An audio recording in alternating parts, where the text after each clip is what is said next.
Hello mga ka-grow together. Ayan, tuturuan ko kayo ngayon kung paano kayo makakapagtanim kahit walang lupa or kulang sa lupa.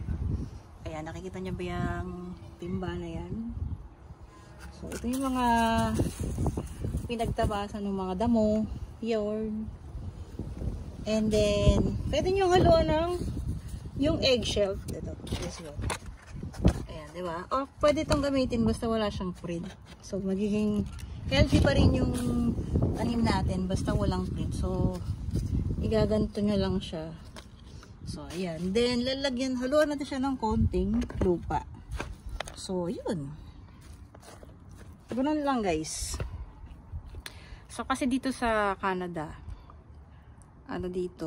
syempre binibili yung lahat ng bagay dito binibili.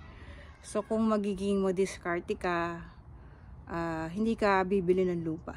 Bibili ka man ng lupa, pero hindi siya ganun karami. Kung alam mo yung technique para makapagtanim ka, kahit konti lang yung lupa mo. And then, yun, pwede mong gawin din yung mga ganitong ginagawa natin.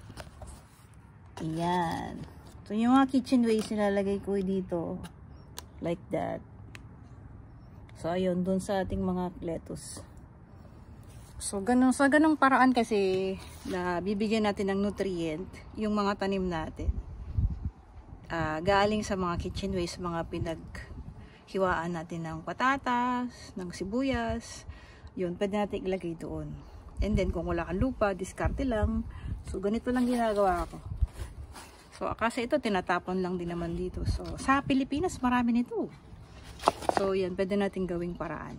So, ganun talaga pag gusto mo yung ginagawa mo, kung gagawa ka ng paraan para makasave ka.